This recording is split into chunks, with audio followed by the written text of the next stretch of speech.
ஆ, வணக்கம். இப்ப நம்ம என்ன பார்க்க போறோம் அப்படின்னா, அ ஃபினான்ஸ் டெய்லி தவணை இந்த சாஃப்ட்வேர் வந்து நம்ம உங்களுக்கு டெமோ காமிக்க போறோம். சரிங்களா? ஸோ ஃபர்ஸ்ட் எடுத்தோனே உங்களோட லாகின் ஸ்க்ரீன். ஸோ யூசர் அப்படிங்கிறது யார் யார் இருக்கீங்களோ அவங்களோட யூசர வந்து கிரியேட் பண்ணிக்கிறதுக்காக. ஸோ அவங்களோட லாகின். ஸோ இதுல ரொம்ப சிம்பிள். ஃபர்ஸ்ட் எடுத்தோனே என்னென்ன மெம்பர் இருக்காங்க அப்படிங்கிறத ஆட் பண்ணுவோம். அவங்களுக்கு தவணை குடுக்கறது, அத பேஸ் பண்ணி என்ன கலெக்ஷன் பண்றது அவ்வளோதான். ஸோ முதல் விஷயம் அப்படின்னும்போது நம்ம மெம்பர் கிரியேட் பண்ணணும் அப்படின்னா, இங்க மேலேயே ஒரு ஓரத்துல இருக்கும். ஒரு ஐகான் இருக்கும். ஸோ ஜஸ்ட் கிளிக் பண்ணீங்கன்னா, உங்களோட மெம்பர் கிரியேட் பண்றதுக்கு. ஸோ இதுல கோட் அப்படிங்கிறது என்ன அப்படின்னா, நீங்க ஒரு மேனுவலா ஏதாவது நீங்க கோடு மெயின்டெயின் பண்ணியிருப்பீங்க அப்படின்னா, அந்த கோட நீங்க டைப் பண்ணிக்கிறதுக்காக தேவைன்னா அடிச்சுக்கலாம், வேணாம்னா ஸ்கிப் பண்ணிக்கலாம். சரிங்களா? யார் பேர், அவங்க பேரு, கஸ்டமரோட பேர், ரிலேஷன் இதெல்லாம் தேவைன்னா அடிச்சுக்கிற வேண்டியது. நடராஜன் என்ன பேர், அவங்களோட டீட்டெயில் என்ன. இது லைன் உங்களோட பீட். இப்போ பீட்னு சொல்லுவீங்க. இப்போ இன்னைக்கு ஒரு லைன் போறீங்க, நாளைக்கு ஒரு லைன். இன்னைக்கு பஸ் ஸ்டாண்டு லைனு, நாளைக்கு தெற்காசல் லைன், சவுத்துக்கு லைன் அப்படின்னும்போது எந்த லைன் போறீங்களோ அந்த லைனை வந்து ஸ்பெசிஃபிகேஷன் பண்றதுக்காக. ஸோ இதை பேஸ் பண்ணி கலெக்ஷனுக்கு நீங்க என்ட்ரி போடும்போது கொஞ்சம் ஈஸியா இருக்கும். அதை வந்து உங்க கஸ்டமர் பார்க்கும்போது ஒன்லி அந்த பர்டிகுலர் லைன்ல யார் இருக்காங்கன்னு தெரிஞ்சுக்கிறதுக்காக இருக்கும். சரிங்களா? ஸோ அவங்களோட ஸ்ட்ரீட், ஏரியா, டோர் நம்பர், என்ன லேண்ட்மார்க், இது அவங்களோட பர்சனல் டீட்டெயில். சரிங்களா? இதுக்கப்புறம் கேரண்டர் வேணும்னா கேரண்டர் அவங்களோட ஃபோட்டோஸ் அப்லோட் பண்ணிக்கலாம். ப்ரூஃப் என்ன கொடுத்துருக்காங்க, இந்த டீட்டெயில் தேவைன்னா நீங்கள் ஆட் பண்ணிக்கலாம். ஸோ ஒருத்தரோட ப்ரொஃபைலை ஜஸ்ட் அடிச்சுட்டு சேவ், அவ்வளோதான். சரிங்களா? ஸோ இது மாதிரி உங்களுக்கு எத்தனை ப்ரொஃபைல் வேணாலும் நீங்கள் ஆட் பண்ணிக்கிறீங்க. ஓகேங்களா? ரைட், முடிஞ்சது. இது முதல் வேலை. இதுக்கு அடுத்தது அப்படின்னா ரொம்ப சிம்பிள் அப்படின்போது லோன் இஷ்யூ பண்ணுறது. ரைட்டுங்களா? ரெண்டாவது லோன் இஷ்யூ, யாருக்கு நீங்கள் லோன் கொடுக்குறீங்க. சரிங்களா? ஸோ அதுக்கு வந்து ரைட்ஸ் வேணும். ரைட்ஸ் இருந்தால் தான் போகும். ஸோ அந்த ரைட்ஸ்க்காக திரும்ப ஒரு தடவை ஓப்பன் பண்ணுறேன்.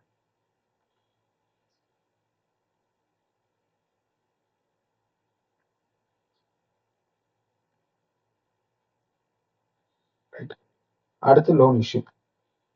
ரைட்டுங்களா? So loan number, issue number என்னைக்கு தேதியில் நான் லோன் கொடுத்துருக்கேன், அந்த தேதி. எக்ஸாம்பிளுக்காக நான் 1/5 அப்படின்னு போடுறேன். ஸோ சர்ச் அப்படிங்கும்போது யார் பேர், அவங்க யாருக்கு கொடுக்குறீங்க. எம் நம்பினீங்கன்னா அவர் பேர், அவர் அட்ரஸ், கீழே இந்த டீட்டெயில் வரும். அவர் கோடு, எந்த லைன், அவரோட மொபைல் நம்பர், ரிலேஷன் என்ன. ஸோ இந்த டீட்டெயில் வரும். ஜஸ்ட் உங்கள் ஐடென்டிஃபிகேஷனுக்காக. ஸோ அவர் செலக்ட் பண்ணிட்டேன். இது வந்து எந்த ஸ்டாஃப் மூலமாக கொடுத்தாங்களோ அது வேணும்னா நீங்கள் அதை ஆட் பண்ணிக்கலாம். அடுத்து வந்து டெய்லி லோனா, வார லோனா, மாசமா. ஸோ எந்த டைப் அப்படின்னா டெய்லி லோனா டெய்லி. ரைட்டுங்களா? அமௌண்ட் அப்படிங்கிறது நீங்க எவ்வளவு கொடுக்குறீங்க. இப்போ எக்ஸாம்பிள் அப்படிங்கும்போது 10,000 அப்படிங்கிறது உங்களோட தவணை அமௌண்ட். இப்போ என்ன பண்ணுவோம்னா 10,000க்கு ஒரு 10% அப்படிங்கிறது வட்டி பிடிச்சிக்கிடுவோம். இன்ட்ரெஸ்ட் பிடிச்சிங்கன்னா நம்ம கொடுக்குறது அமௌண்ட் 9,000 தான் இருக்கும். ஸோ இன்ட்ரெஸ்ட் அப்படிங்கிறது 1,000 அப்படிங்கிறது அவங்கள்ட்ட இருந்து வாங்கிடும். நீங்க இப்போ உங்களுக்கு இன்ட்ரெஸ்ட் மாறிச்சு அப்படின்னா நீங்க மாத்திக்கலாம். சரிங்களா? இது உங்களோட கன்வீனியன்ட், நீங்க எப்படி மாத்துறீங்களோ அது. இது டாக்குமெண்ட் சார்ஜஸ்ங்கிறது ஒரு சில பேர் அட்டை காசுன்னு சொல்லுவோம். அது வாங்குறதுனா வேணும்னா ஆட் பண்ணிக்கலாம், வேணும்னா விட்டுறலாம்.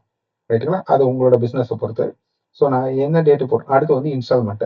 எத்தனை இன்ஸ்டால்மெண்ட், 100 நாள் தவணை அப்படின்னா 100ன்னு போட்ட உடனே ஆட்டோமேட்டிக்கா நான் என்னைக்கு இஷ்யூ பண்றேனோ அதுக்கு அடுத்த நாள் வந்து தவணை ஸ்டார்ட் ஆகும். அந்த தவணையில இருந்து எப்போ முடியுது அப்படிங்கிறதையும் உங்களுக்கு கொண்டு வந்து காமிச்சிடும். ஸோ இந்த தவணை எப்போ முடிய போகுது. ரைட்டுங்களா? ஒரு நாளையோட டியூ அமௌண்ட் எவ்வளவு, 100 ரூபாய். ரைட்டுங்களா? ரைட். இதுக்கு அடுத்து பேமெண்ட் வந்து கேஷா கொடுக்கணும்னா பேங்க்ல கொடுக்கணும். அப்ப கேஷ்னா கேஷ் நான் கொடுத்துட்டு சேவ் பண்ணிடுறேன். அவ்வளவுதான், முடிஞ்சது. ஸோ இதே மாதிரி நீங்க எத்தனை பேத்துக்குனாலும் தவணை கொடுப்பீங்க. அடுத்து இன்னொரு தவணைனா 1/5 யாருக்கு கொடுக்குறேன், கண்ணன் அப்படின்னா கண்ணன். சரிங்களா?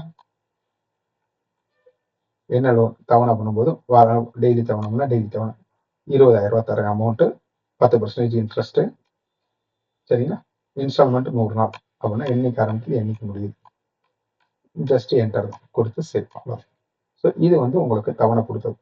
நம்ம இதுவரை யார் யாருக்கு தவணை கொடுத்துருக்கோம் அப்படிங்கிறது இதுக்கு அடுத்து இதுதான் ஃபர்ஸ்ட் வேலை. இதை நீங்க கொடுத்துட்டீங்கன்னா யார் யார் கொடுத்துருக்கேன் அப்படிங்கிறது பார்க்கறதுக்கு ரிப்போர்ட்ஸ்ல சிம்பிளா டெய்லி லோன் சம்மரி ஏதாவது ஒன்று கொடுத்தீங்கன்னா ஜஸ்ட் வியூ கொடுத்தீங்கன்னா ஒரு பேசிக்கா ஒரு ரிப்போர்ட் வந்துடும்.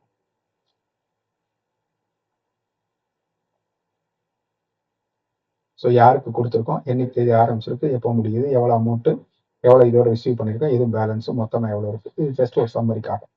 ரைட்டுங்களா? ரைட். இதுக்கு அடுத்த வேலை பண்ணும்போது லோன் கலெக்ஷன். கலெக்ஷன் அப்படிங்கிறது சேம் ப்ராசஸ்.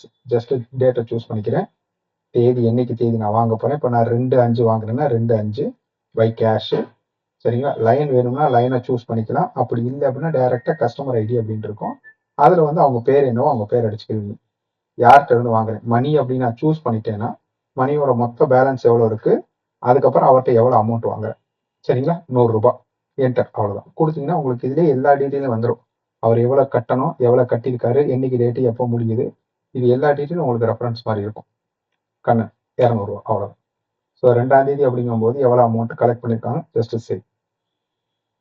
சரிங்களா, அவ்வளோதான் முடியுது. அப்போ 3ஆம் தேதி அடுத்த கலெக்ஷனும் 3ஆம் தேதி 3/5. ஓகேங்களா, கேஷ் ஒன்றும் யார்கிட்ட வாங்குறேன்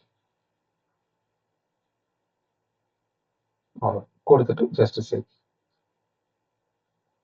உங்களோட வேலை இது மட்டும்தான். இல்லை எனக்கு லைன் வைஸ் பார்க்கலாம் அப்படின்னா ஜஸ்ட் பஸ் ஸ்டாண்டை கொடுத்து லோடு கொடுத்தீங்கன்னா பஸ் ஸ்டாண்டில் இருக்க எல்லா கஸ்டமர் லோட் ஆயிடுவாங்க. ஸோ இதில் இவர் ரூபா கொடுத்துட்டாருன்னா ஜஸ்ட் அந்த ரூபாயை மட்டும் நான் மேனுவலாக டைப் பண்ணிக்கிடுவேன். நீங்கள் உங்களுக்கு ஒரு 10 பேர் இருக்காங்க அப்படின்னா 10 பேர் உங்களுக்கு மொத்தமாக லோட் ஆயிடும். ஸோ ஜஸ்ட் இந்த அமௌண்ட்டில் மட்டும் நான் டைப் பண்ணிட்டு சேவ் அப்படின்னு கொடுத்தேன் அப்படின்னா அந்த 200 அப்படிங்கிற இருக்கிற எல்லா வச்சுக்கும் மொத்தமாக ஒரே செட்டில் மொத்தமாக அப்டேட் பண்ணுறது ஈஸியாக இருக்கும். இதில் யார் கொடுக்கலையோ அவங்கள நீங்கள் ஸ்கிப் பண்ணிக்கலாம். இந்த பஸ் ஸ்டாண்டு கொடுத்துட்டு லோடுன்னு கொடுக்கும்போது அந்த செட்டில் இருக்கவங்க எல்லா பேருமே வந்துருவாங்க. ஸோ இதில் யார் ரூபா கொடுத்துருக்கோம் அவங்கள மட்டும் வர வச்சுக்கணும். ரூபா கொடுக்காதவங்க வர வைக்காம விட்டுருவோம். இப்போ இவர் வந்து மணிகண்டன் 100 ரூபா கொடுத்துட்டாரு, இவர் கண்ணன் கொடுக்கலன்னா மணிகண்டன் 100 ரூபா அப்படின்னு நான் கொடுத்துட்டு நான் சேவ் பண்ணிடுவேன். அப்போ அவர் ஒருத்தருக்கு மட்டும் வரவாகும், மீதி மட்டும் வரவாங்க. சரிங்க, இப்போ இது அப்படின்னும்போது ஒரு சிம்பிளாக ஒரு ரிப்போர்ட், இந்த ஒரு வாரத்துக்கு என்னப்பா கலெக்ஷன் எல்லாத்தையும் பார்க்கணும் அப்படின்னா ஒரு சிம்பிளாக வந்து ஒரு கலெக்ஷன் ரிப்போர்ட். ஸோ எந்த தேதியிலேருந்து வேணும் எனக்கு அப்படின்னா 1/5 சரிங்களா. ஸோ எந்த தேதி பண்ணும்போது 7/5 வரை நான் எக்ஸாம்பிளுக்காக கொடுக்குறேன். கொடுத்துட்டு வியூ கொடுத்தேன் அப்படின்னா ஆட்டோமேட்டிக்காக வந்துடும். 2ஆம் தேதி இவங்க 2 பேர் கொடுத்துருக்காங்க, 3ஆம் தேதி கொடுத்துருக்காங்க, அடுத்த தேதி 4ஆம் தேதியில கண்ணன் கொடுத்துருக்காரு, 5ஆம் தேதியில இவங்க 2 பேரும் கொடுக்கல. ஸோ அப்படிங்கிறது உங்களுக்கு ஒரு சம்மரி மாதிரி எடுத்து காமிச்சோம். சரிங்களா, ரைட். இதுக்கு அடுத்தது பண்ணும்போது லோன் பெண்டிங், இன்னைக்கு தேதி யார் யார் கட்டலை பண்ணும்போது அந்த ரிப்போர்ட் அப்படிங்கிறது உங்களோட பெண்டிங் ரிப்போர்ட். சரிங்களா. So today pending loan pending பண்ணும்போது ஜஸ்ட் ஒரு சிம்பிள் கிளிக் அப்படின்னும்போது எந்த ஏரியாவை தனித்தனியாக வந்துடும், எப்போ ஆரம்பிக்குது, எவ்வளோ நாள் டியூ, இதுவரை எத்தனை டியூ, இதுவரை எவ்வளோ கட்டியிருக்காங்க, இன்னும் எத்தனை டியூ கட்டலை, மொத்த அமௌண்ட் எவ்வளவு, கலெக்ஷன் எவ்வளவு, இன்னும் பேலன்ஸ் எவ்வளவு. சரிங்களா, ஒரு கஸ்டமர் பார்க்கும்போது உங்களுக்கு இவ்வளோ டீட்டெயில். இது ஏரியா வைஸாக உங்களுக்கு தனித்தனியாக வந்துடும். இப்போ 10 ஏரியா இருந்துச்சுன்னா அந்த ஏரியா வைஸ் தனித்தனியாக உங்களுக்கு பிரித்து காமிச்சிடும். ரைட்டுங்களா.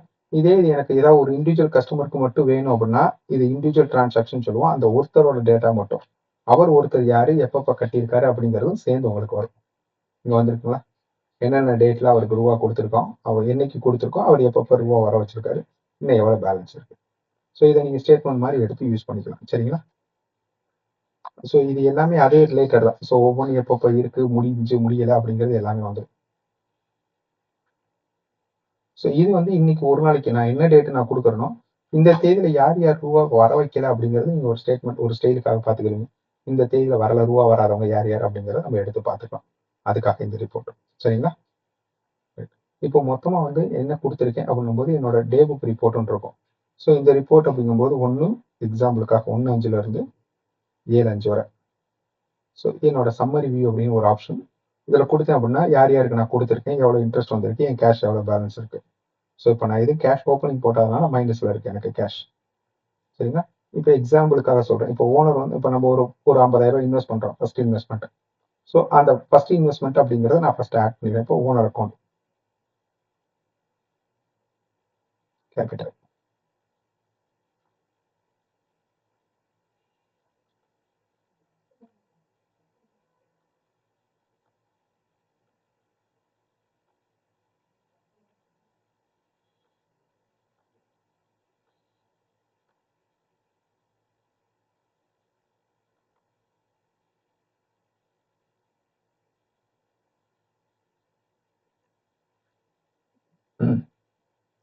இப்போ ஃபர்ஸ்ட் எடுத்தோன்னே நம்ம ஓனர் நம்ம இன்வெஸ்ட் பண்ணியிருப்போம் ஃபர்ஸ்ட் இன்வெஸ்ட்மெண்ட். இப்போ ஓனர் வந்து எவ்வளோ இன்வெஸ்ட் பண்ணியிருக்காரு, இப்போ எக்ஸாம்பிளுக்காக 1/4. ஸோ ஓனரோட அக்கௌண்ட். சரிங்களா. ஸோ அவர்கிட்ட இருந்து வந்திருக்கு ரூபா வந்திருக்கு அப்படின்னா பெய்டு எவ்வளோ ரூபா கொடுத்துருக்காரு, ரிசீவ்டு எவ்வளோ ரூபா கொடுத்துருக்காரு அப்படின்னும் போது ஒரு 1,00,000 ரூபா கொடுத்துருக்காரு. ரைட்டுங்களா. நம்ம இன்வெஸ்ட் பண்ணியிருக்காரு கடைக்குள்ள இன்வெஸ்ட் பண்ணியிருக்கோம் அப்படின்னா எவ்வளோ 1,00,000 ரூபா இன்வெஸ்டர். சரிங்களா. கொடுத்துட்டு நான் சேவ் பண்ணிடுறேன்.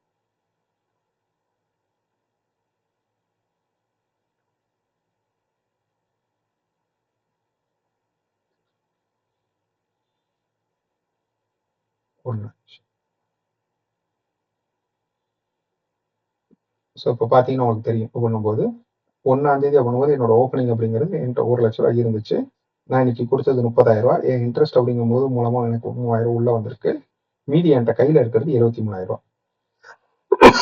சாரி, இதுக்கு அடுத்து அந்த 23 அப்படிங்கிறது உங்களோட அடுத்த நாள் ஓப்பனிங்கா வந்துடும். அன்னைக்கு தேதியோட கலெக்ஷன் ரூ. 300 மொத்த கேஷ். ஸோ ஒவ்வொரு நாளோட உங்க கேஷ் அப்படிங்கிறது உங்க கையில எவ்வளவு இருக்கு அப்படிங்கிறத ப்ராப்பரா மெயின்டைன் பண்ற மாதிரி வந்து சரிங்களா. இப்போ உங்க கையில எவ்வளவு கேஷ் இருக்கு, ஒவ்வொரு டேட்லயும் எவ்வளவு கேஷ் இருக்கு. ஸோ இதுல ஓவரால் சம்மரி அப்படின்னு கடைசி பார்த்தீங்கன்னா என்னென்ன தேதியில இதுவரை என்ன கொடுத்துருக்கோம் ஓப்பனிங் என்ன, ஒவ்வொரு டேட்டோட இதுவரை எவ்வளவு கொடுத்துருக்கோம், எவ்வளவு இன்ட்ரெஸ்ட் வந்திருக்கு, எவ்வளவு கலெக்ஷன் பண்ணியிருக்கோம் அப்படிங்கிறது நீங்க பார்த்துக்கலாம். அந்த ஃப்ரம் டேட் டு டேட் போடும்போது இப்போ ஒரு மாசத்துல எவ்வளவு கலெக்ஷன் ஆயிருக்கு, எவ்வளவு கொடுத்துருக்கோம் அப்படிங்கிறது இந்த இதில் சிம்பிள் நீங்க பார்த்துக்க முடியும். சரிங்களா.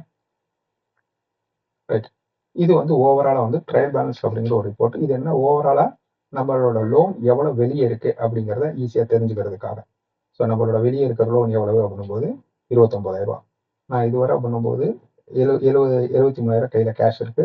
என்னோட இன்கம் வந்து 3,000 ரூபாய் ஆயிருக்கு. என்னோட கையில இன்வெஸ்ட் பண்ணது 1 லட்சம் ரூபாய் இன்வெஸ்ட் பண்ணியிருக்கேன். இது போக நீங்க செலவுகள் அப்படிங்கன்னா அதையும் நீங்க ஏத்திக்கலாம். என்னென்ன செலவுகள் இருக்கு அப்படிங்கிறது. ஸோ எக்ஸாம்பிளுக்காக நான் ஆட் பண்றது பண்ணும்போது பெட்ரோல் எக்ஸ்பென்சஸ்,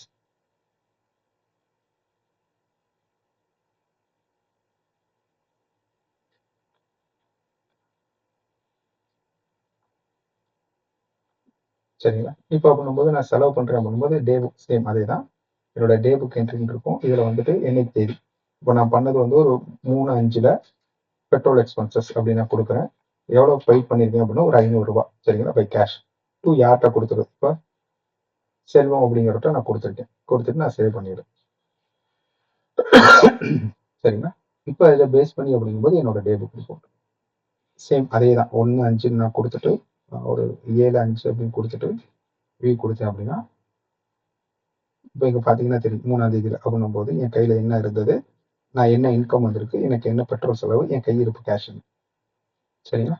ஸோ இது வந்து உங்களுக்கு அனலைசிங் டெய்லி வந்துடும். என் கையில எவ்வளவு கேஷ் இருக்குங்கிறது ப்ராப்பரா மெயின்டைன் ஆகிற மாதிரி வரும். இது ஓவரால் ரிப்போர்ட் பார்க்கும்போது உங்களுக்கு சிம்பிளா தெரிஞ்சிடும். நான் எவ்வளவு செலவு பண்றேன் அப்படிங்கிறது உங்களுக்கு ஐடியா கிடைச்சு. சரிங்க. ரைட். ஸோ இது பேசிக் ஃப்ளோ ரிப்போர்ட்டை கொஞ்சம் வேகமா சொல்லியிருக்கேன். உங்களுக்கு சந்தேகம் வந்ததுன்னா திரும்ப கால் பண்ணுங்க. உங்களுக்கு மீதி இருக்க டீட்டெயில் நான் சொல்றேன். ஓகேங்களா. ஓகேங்க சார். தேங்க்யூ.